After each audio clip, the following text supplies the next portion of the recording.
오늘 성령 충만 세 번째 시간까지 오늘 마무리하도록 하겠습니다.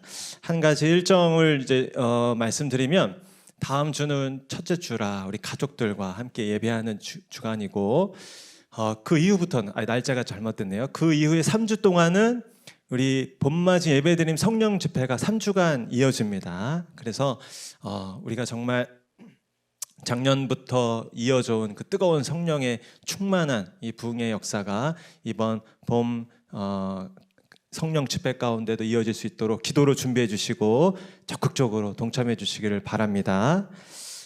그러면 우리 핵심 성구 두 가지 구절이 있죠. 같이 한번 읽어보겠습니다. 에베소서 갈라디아서 이어서 같이 읽겠습니다. 시작. 술 취하지 말라. 이는 방탕한 것이니 오직 성령으로 충만함을 받으라. 오직 성령의 열매는 사랑과 희락과 화평과 오래 참음과 자비와 양성과 충성과 온유와 절제니 이 같은 것을 금지할 법이 없느니라. 아멘. 그렇습니다. 그래서 우리가 중요한 이 주제인 성령 충만한 삶에 대해서 지난 두 번에 걸쳐서 꼼꼼히 살펴보고 있습니다.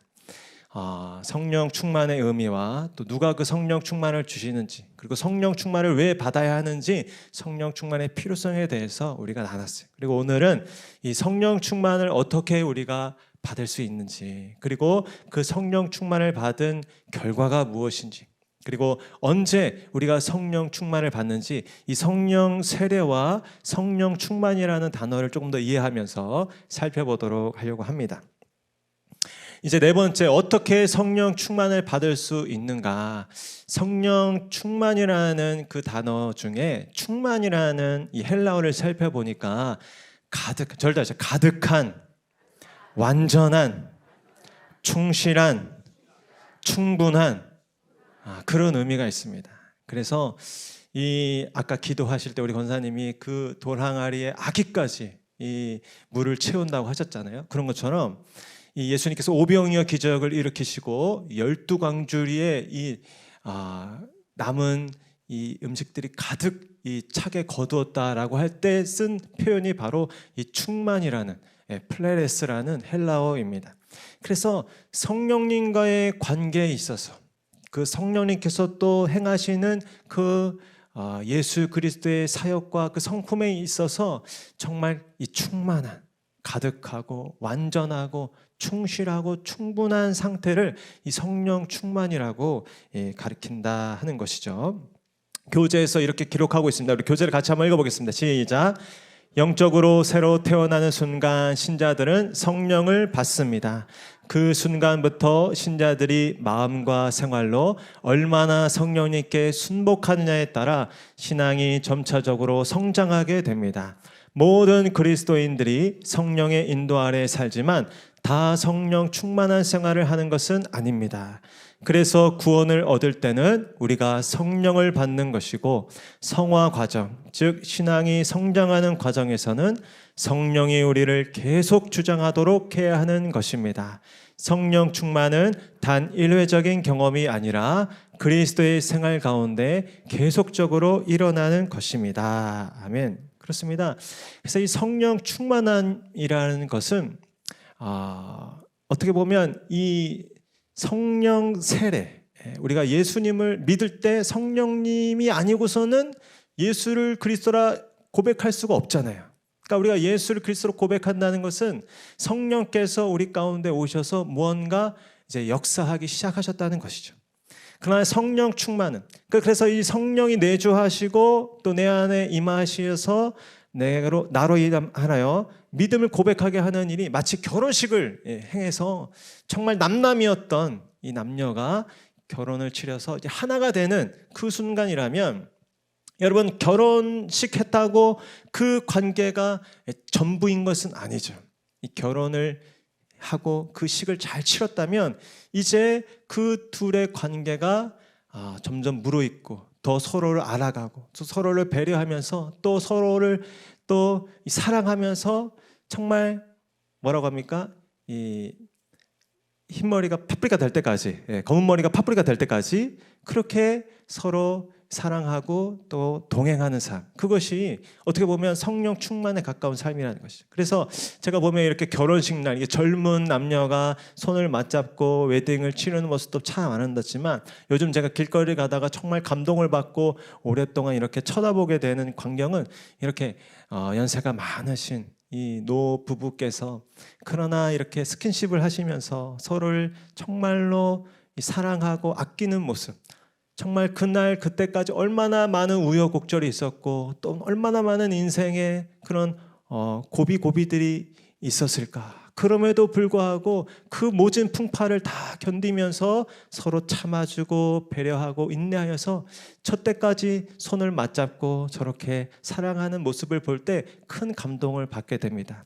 저와 여러분의 삶 가운데도 이렇게 한 번 하나님을 만나고 또 예수님을 주로 고백한 그 순간 이후에 정말 날마다 그 주님을 더 깊이 알아가고 그 주님과 더 풍성히 사귀어 또 친밀한 교제 가운데 동행하시는 이 성령 충만의 역사가 날마다 이어질 수 있기를 축복합니다.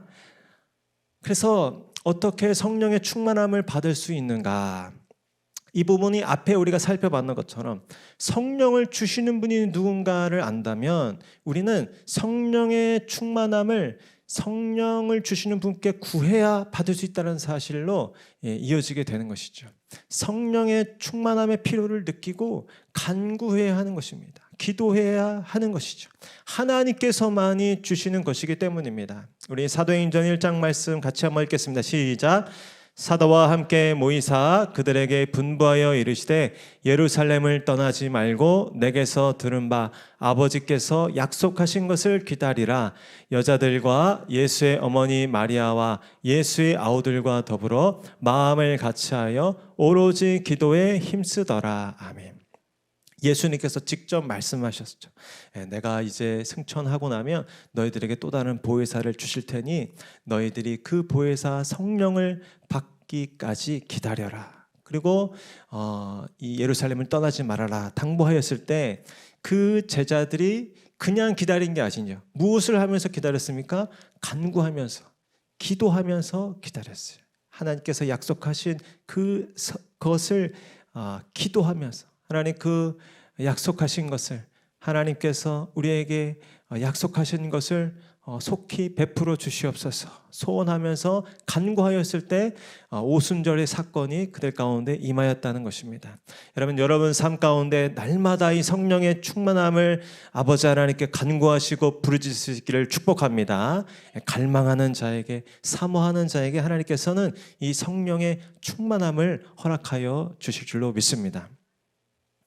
우리 그런 맥락에서 교재에서 이 기도문을 제시해주고 있잖아요. 성령의 충만함을 사모하는 기도의 제목으로 우리 한번 같이 읽어보도록 하겠습니다. 시작. 사랑하는 하나님 아버지, 저는 주님이 필요합니다. 제가 제 삶을 주관해 왔고 그 결과로 주님께 죄를 지었음을 고백합니다. 저를 대신하여 그리스도께서 십자가의 죽으심으로 제 죄를 용서해 주셔서 감사합니다. 이제 주님께서 제 삶을 다스려 주시기 원합니다. 성령 충만함을 받으라고 명하시고 믿음으로 구하면 주겠다고 약속하신 주님의 말씀대로 제 마음을 깨끗하게 하시고 성령으로 충만케 하여 주옵소서. 주의 성령으로 저를 충만케 하시고 제 삶을 주관해 주심을 믿으며 감사합니다. 예수님의 이름으로 기도합니다. 아멘. 저도 요즘 최근에 이 성령 충만에 대해서 계속 강의도 하고 또 묵상도 하다 보니까 제 아침에 첫 번째 일어나는 기도가 달라졌습니다. 첫 번째 일어나자마자 정말 성령님 감사합니다. 성령님 임하소서. 성령님 나를 도와주시옵소서라고 기도하면서 침대를 내려오게 되더라고요. 여러분들도 지금 날마다 이 성령을 구하고 사모하셔서 이 성령님과 늘 충만한 관계를 살아갈 수 있기를 축복합니다. 또 성령은 어떻게 우리에게 오시고 또 성령의 충만함을 어떻게 우리가 다시 회복할 수 있는가? 그것은 회개하고 자신을 깨끗이 할 때다라는 것입니다. 당연하죠.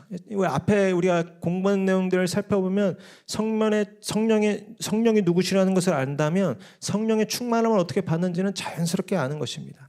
성령은 성결의 영이죠. 거룩한 영이십니다. 그리고 우리 가운데 오셔서 우리의 죄를 깨닫게 하셔서 조명하셔서 우리의 죄를 다 생각나게 하시고 그 죄로부터 돌이켜 생명이신 예수님께로 나아가게 하는 분이 바로 이 성령님이시죠. 그래서 성령의 충만함은 우리가 우리의 죄를 깨닫고 우리의 죄를 회개하고 고백하고 죄로부터 눈물을 흘리며 그렇게 뿌리칠 때 성령께서는 우리를 도와주시고 우리 가운데 그 충만함을 허락해 주신다라는 것입니다. 다윗이 왕이었지만 그도 실수가 있었어요. 그도 잘못을 저질렀죠. 그때 그러나 이 다윗이 시편 51편 보면 완전히 하나님 앞에 바짝 엎드려서 성령을 간구합니다. 우리 같이 한번 읽겠습니다. 시작. 하나님이여 내 속에 정한 마음을 창조하시고 내 안에 정직한 영을 새롭게 하소서. 나를 주 앞에서 쫓아내지 마시며 주의 성령을 내게서 거두지 마소서. 주의 구원의 즐거움을 내게 회복시켜 주시고 자원하는 심령을 주사 나를 붙드소서. 아멘. 그렇습니다. 실제로 구약에 보면 성령은 어느 사람에게 특정 인물에게 오셔서 그를 충만하게 하셔서 전쟁에 나가 싸워 이기기도 하시고 기름 부어 왕으로 삼기도 하셨습니다. 그러나 그가 죄를 범죄하였을 때 또 그가 하나님의 뜻에 반하는 삶을 살았을 때 성령은 그를 떠나셨죠. 이 사울이 그와 같았습니다. 여기서도 다윗은 그 심각성을 알고 자신이 범죄한 그 일 앞에 하나님 앞에 내 안에 정직한 영을 새롭게 해달라고 주의 성령을 내게서 거두지 말라 달라고 간구하고 있는 것입니다. 여러분 신약 시대에 오면서 이것이 완전히 달라졌습니까? 네, 아주 달라진 부분이 있죠. 한 번 성령이 오시면 신약 시대는 결코 떠나는 법이었습니다. 네, 한 번 성령이 오시면 결코 우리를 떠나지 않고 영원토록 내주하시는 일 믿으시길 바랍니다.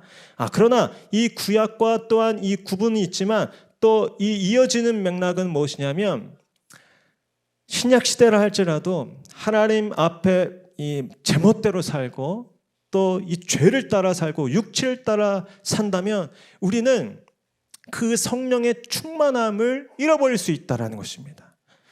성령께서는 거룩한 영이시고 이 성결한 영이시기 때문에 생각해 보십시오. 성령이 마치 기계적으로 우리 가운데 한번 오셔서 내주하시지만 그 충만함을 이 영원토록 그냥 기계적으로 유지해 주신다.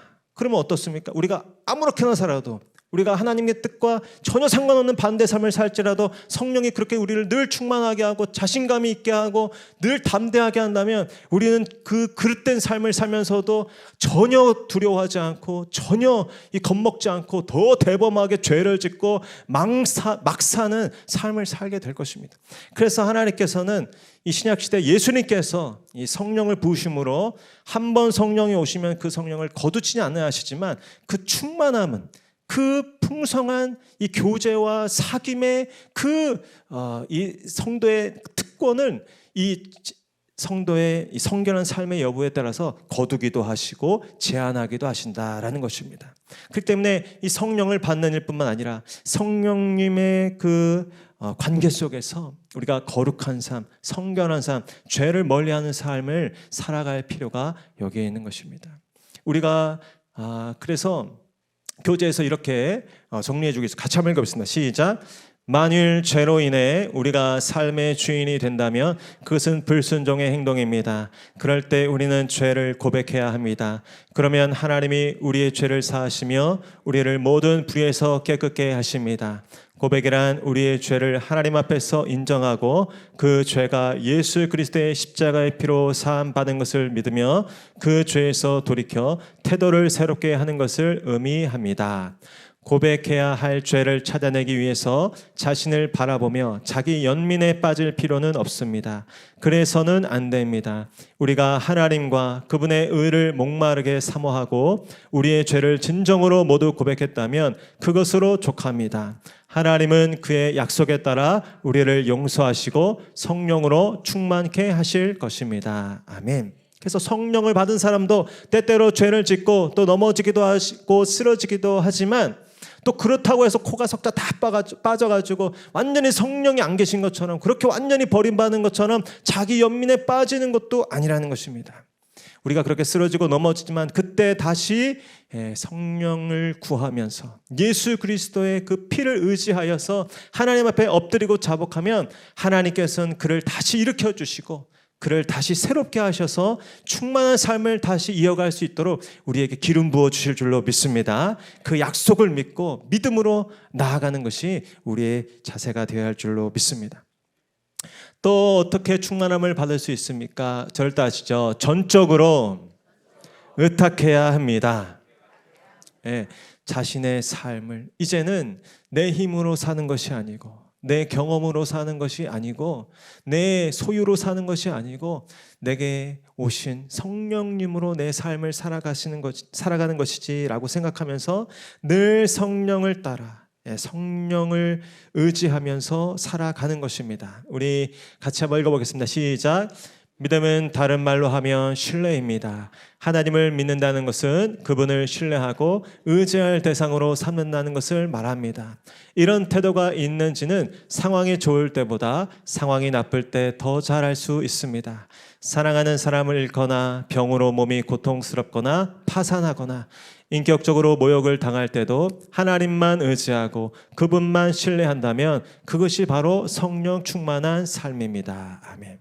그래서 자신의 모든 삶의 순간순간 내가 잘 되고 형통하고 좋은 일이 가득할 때뿐 아니라 때로는 정말 힘들고 어렵고 막막하고 또 다급한 그때에도 성령님을 기억하고 또 성령님의 함께 하심을 또 깨달으면서 성령님을 존중하고 인정하면서 무슨 일이 있으면 먼저 성령님께 아뢰고 또 그분의 뜻을 구하면서 나아가는 것이죠. 여러분, 성령님은 아주 중요한 그 특징이 뭐라고 말씀드렸습니까? 성령님은 인격적인 분이라고 말씀드렸어요. 그러니까 성령의 충만함을, 우리 관계, 옆에 계신 분 한번 바라보세요. 옆에 계신 분들과 충만한 관계를 맺고 싶다. 그러면 어떻게 하겠습니까? 자주 대화하시고 또 필요에 따라 식사도 한 번씩 하시고 또 좋은 일이 있을 때 이렇게 깜짝 선물도 하시고 또 정말 중요한 것은 서로를 존중하고 배려하는 것이죠. 근데 저 사람하고 나는 이제 관계가 중요하지 않다. 저 사람하고 관계 맺지 않을 거다. 어떻게 하면 됩니까? 외면하고 무시하고 들은 척 만척하고 그러면 그 관계는 점점점 멀어지는 것이죠. 여러분들도 살면서 느끼잖아요. 여러분 제일 기분 나쁠 때가 언제? 나 저 사람하고 가까이 있고 싶지 않다. 나 저 사람하고 정말 함께하고 싶지 않다. 여러분 무시당할 때. 여러분 같이 이렇게 5명이서 이렇게 오늘 점심 뭐 먹을지 토의를 했어요. 그러면서 제가 오늘따라 삼겹살이 먹고 싶은데 오늘 삼겹살 어때? 근데 전혀 제 말을 들은 척도 안 하고 오늘 돌솥 비빔밥 먹으러 가자 하면서 쭉 가는 거예요. 한 번은 괜찮겠지 참았어요. 다음 날 우리 돌솥 비빔밥 맛있게 먹으면서 오늘은 오징어 덮밥 먹으러 가자. 아무리 얘기해도 듣지 않고 오늘은 우리 짜장면 먹으러 갈까 하면서 뚜루루루 가는 거예요. 얼마나 기분 나쁘겠습니까? 내가 용기 내서 그렇게 얘기하고 나도 제안하고 했는데 전혀 제 의견이나 제 어떤 이야기는 경청하지 않고 무시한다면 정말 그 사람들과 같이 있기 싫겠죠. 성령님도 똑같으십니다. 성령님도 서로 사랑해라, 용서해라, 참아라, 또 헌신해라. 한번 용기 내서 이렇게 한번 말해봐. 또 이렇게 한번 도전해봐. 이렇게 성령님께서 기껏 사랑을 담아서 이야기해 주시는데 들은 척 만척 무시하고 외면하면서 내 생각대로 내 고집대로 내 경험대로만 산다면 성령님께서도 불편하신 거예요. 성령님께서 인격이시라는 것을 기억하시고 언제나 어디서나 성령님을 존중하고 인정하고 성령을 따라 행하시는 성령 충만한 여러분 되시기를 축복합니다. 그래서 오늘 목사님께서도 말씀하셨잖아요. 이 그리스도의 삶. 그럼 이제 성령 충만 받은 결과로 넘어가도록 하겠습니다. 성령 충만을 받은 결과를 우리가 잘 이해하면서 어떠한 것이 성령 충만한 삶인지를 묵상하는 것이 또 중요하죠.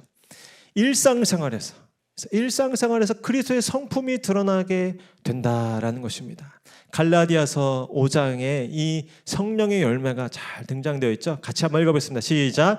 오직 성령의 열매는 사랑과 희락과 화평과 오래 참음과 자비와 양성과 충성과 온유와 절제니 이 같은 것을 금지할 법이 없느니라. 아멘. 그래서 성령 충만 받은 사람은, 왜냐하면 성령은 예수의 영이라고 했어요. 뭐니 해도 성령은 예수의 영이죠. 줄을 서면은 성령님은 항상 예수님을 앞세우는 거예요. 아, 예수님 먼저 가세요. 예수님이 먼저 앞에 서세요. 예. 성령이 예수예요. 그래서 성령이 충만하다는 것은 뭐는 아주 막 이 큰 소리로 기도하고 그걸 떠나서 그보다 먼저 그의 삶에 예수님이 드러나시고 예수님이 높임을 받으시고 예수님의 성품이 드러나는 것입니다. 그래서 예수님이 하신 일이 무엇이? 우리를 위해서 희생하시고 용서하시고 십자가를 지신 것이죠. 같이 읽겠습니다. 시작. 이에 예수께서 제자들에게 이르시되 누구든지 나를 따라오려거든 자기를 부인하고 자기 십자가를 지고 나를 따를 것이니라. 아멘. 그러니까 여러분들이 잘 분별하신, 어떤 분이 뭐 산기도를 며칠씩 하고 뭐 금식기도를 몇 날씩 하면서도 이런 어떤 일이 딱 벌어지면 자기 성격대로 또 자기 이 분에 못 이겨서 행동한다. 예수님을 믿는다고 하고 성령에 충만하다고 하면서 여전히 날카롭고 여전히 날이 서 있고 여전히 그렇게 예민하다. 그렇다면 과연 그분이 성령의 충만한 가운데 살아가는 분일까? 그분이 정말 예수님과 동행하는 삶을 살 것인가 돌아보게 되는 것이죠. 이 이야기는 우리 자신을, 제 자신을 향한 고백으로 보게 되는 것입니다. 얼마나 충만한지는 얼마나 자기를 부인하는지, 얼마나 자기를 십자가에 못 박는지에 따라서 우리는 분별할 수 있다라는 사실을 우리의 지침으로 새길 수 있기를 원합니다. 그리고 성령의 충만을 받는 결과, 두 번째는 저래서 담대히 복음을 전하게 됩니다. 네, 성령 충만에 대한 주님의 약속이 초대교회에서 어떻게 성취되었습니까? 우리 사도행전 1장과 4절 말씀 이어서 같이 읽겠습니다. 시작. 오직 성령이 너희에게 임하시면 너희가 권능을 받고 예루살렘과 온 유대와 사마리아와 땅끝까지 이르러 내 증인이 되리라 하시니라. 빌기를 다음에 모인 곳이 진동하더니 무리가 다 성령이 충만하여 담대히 하나님의 말씀을 전하니라. 아멘. 성령은 또한 이 복음이 증거되는 곳에서 강력하게 나타나는 분이십니다. 그렇기 때문에 성령의 충만함을 경험하고 싶어하는 분들은 이 복음을 전하는 자리에 나아가실 수 있기를 축복합니다. 성령은 복음이 전해지는 곳에 역사하셨습니다. 복음이 전해져 성령이 충만한 곳에서는 그리고 반드시 그 결과가 복음 전파로 나타났던 것입니다. 이 성령은 폭탄과 같아서 그 예수 그리스도의 그 사랑과 그 복음의 능력이 이 성령의 사람들이 가는 곳마다 전해지고 또 영향력을 끼치고 그 죄와 사망과 어둠의 권세를 물리치는 놀라운 생명과 구원의 역사로 나타났던 것입니다. 그래서 여러분들의 삶 가운데도 마주하는 분들, 또 사랑으로 섬기고 또 우리가 또 삶으로 또 우리가 일상에서 복음을 또 나타내야겠지만 실제적으로 우리가 입술을 열어서 예수를 믿으라는 말, 교회 다니면 참 좋다는 말, 그 복음의 증거를 할 수 있기를 축복합니다. 옆에 분들에게 한번 이렇게 연습해 보겠습니다. 예수 믿으면 참 좋습니다. 교회 다니면 참 좋습니다. 목양교회 한번 와보세요. 정말 좋습니다. 네, 계속 연습하세요. 그리고 혼자 계시더라도 이렇게 복음 전파의 이 언어로 훈련을 하세요. 그러면 성령께서 지금 복음 전파를 위해서 준비하고 있구나. 내가 성령의 충만함을 허락해 주리라. 기름 부어주시고 담대한 하나님의 사람들로 세워질 줄로 믿습니다. 또한 이 성령의 충만함이 임하는 곳에 각종 은사가 나타났죠. 이 오순절의 사건을 보면, 그죠? 같이 읽어보겠습니다. 시작. 그들이 다 성령의 충만함을 받고 성령이 말하게 하심을 따라 다른 언어들로 말하기를 시작하니라. 아멘. 이 다양한 방언들, 일종의 은사가 나타난 것이죠. 그러니까 이 성령이 임하시고 성령이 오셔서 우리를 거듭나게 하시고 또 예수를 영접하게 하시는 이 개인의 사건뿐 아니라 성령의 충만함이 임하면 이것이 확장돼서 이 돌파되고 확장돼서 사람들에게 복음을 전해야 되니까 각 사람의 말로 각 이 지방의 언어로 이 언어가 풀리기 시작한 거예요. 그래서 외적인 증거로 방언이 나타났다는 것이죠. 그래서 이 성령의 충만함 가운데 이런 은사들이 고린도 전서에도 보면 우리 같이 한번 읽어보겠습니다. 시작. 우리에게 주신 은혜대로 받은 은사가 각각 다르니 혹 예언이면 믿음의 분수대로, 혹 섬기는 일이면 섬기는 일로, 혹 가르치는 자면 가르치는 일로, 혹 위로하는 자면 위로하는 일로, 구제하는 자는 성실함으로, 다스리는 자는 부지런함으로, 긍휼을 베푸는 자는 즐거움으로 할 것이니라. 그러니까 성령의 은사는 아주 다양한 거예요. 병 고치는 은사도 성령의 은사고 또 방언하는 은사도 성령의 은사지만 여기 보면 예언하는 일, 섬기는 일, 가르치는 일, 위로하는 일, 구제하는 일, 성실함, 부지런함, 또 긍휼을 베푸는 것, 이것도 다 은사라는 것이. 그래서 우리 교회 안에 각종 다양한 성령의 은사들이 더 풀어지고 더 충만케 되는 역사가 있기를 원합니다. 그래서 이 고린도전서 12장도 보면 각종 다양한 은사들이 있는데 이 정리된 표가 있더라고요. 그래서 어떤 분은 사도로, 선지자로, 교사로, 또 가르치고 위로하고 구제하고 다스리고, 또 여기 보면 사랑과 희락과 화평과 오래 참은 자비, 양성, 충성, 온유, 절제, 이거 다 성령의 은사하고 열매잖아요. 이 다양한 은사들이 우리 교회 가운데 나타나면 어떻게 되겠습니까? 여러 분야에서 또 여러 영역에서 가르치고 위로하고, 또 어떤 분들은 여기 보시죠. 이 흰색 천, 이 붉은 천, 이거 색상과 이거 다 골라가지고 짜서 사와서 이렇게 어떻게 걸면 더 우리 성도님이 봤을 때 부활의 기쁨을 느낄 수 있을까? 꽃을 장식하고 다 이거 은사를 따라서 하신 건 아닙니까? 오늘 찬양대 2부 3부 찬양대 제가 감독을 얼마나 받았는지, 지휘하시고 반주하시고 또 이 테너, 알토, 소프라노, 이 모든 이 은사로 우리가 교회가 나아갈 때 교회가 정말 충만하잖아요. 여러분들에게 주신 하나님의 은사를 따라 교회를 섬기시고 또 삶의 자리에서 이 복음을 증거하는 귀한 여러분들 되실 수 있기를 축복합니다.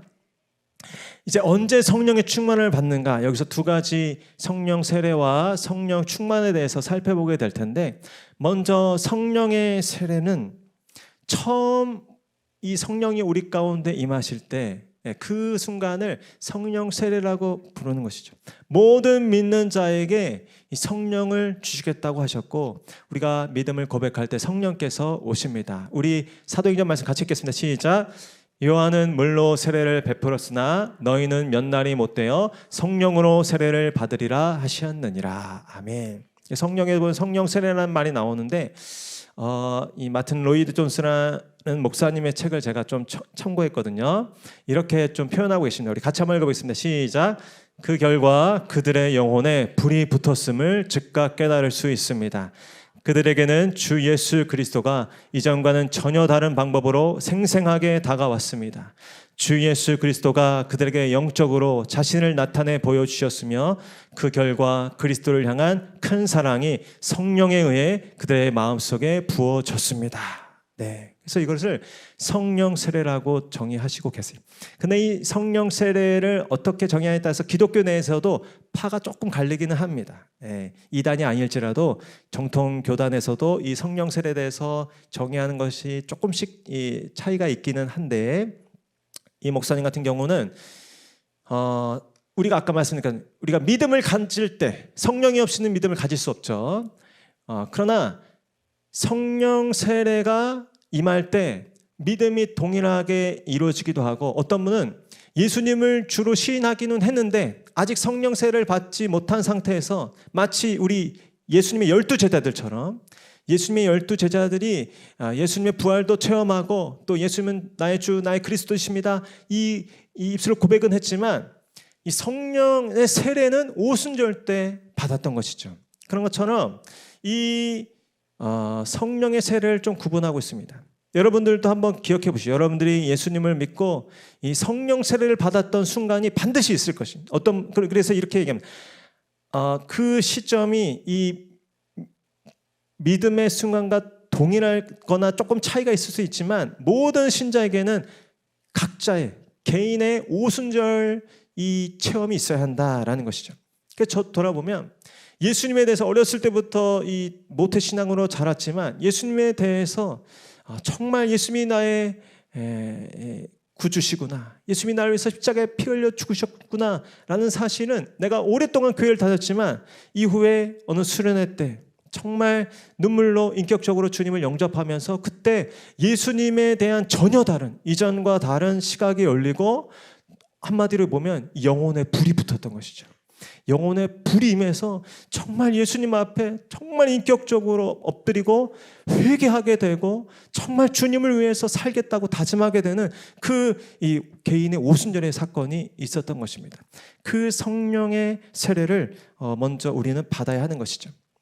그래서 이 베드로전서에도 이렇게 기록하고 있죠. 같이 보겠습니다. 시작. 예수를 너희가 보지 못하였으나 사랑하는도다. 이제도 보지 못하나 믿고 말할 수 없는 영광스러운 즐거움으로 기뻐하니. 그래서 성령 세례는 어떻게 알 수 있느냐? 예수님을 사랑하는 사람, 예수님과의 사랑에 빠진 경험이 있는 사람은 이 성령 세례를 받은 것이죠. 마치 세례할 때 우리가 물에 풍덩 빠지듯이 예수님의 사랑 가운데 풍덩 빠졌던 경험이 바로 이 성령 세례를 받았던 경험인 것입니다. 그럼 성령 세례를 그래서 이렇게 정의할 수 있죠. 따라해보시죠. 성부와 성자, 같이 읽겠습니다. 시작. 성부와 성자의 영광과 실상과 사랑에 대한 최초의 체험입니다.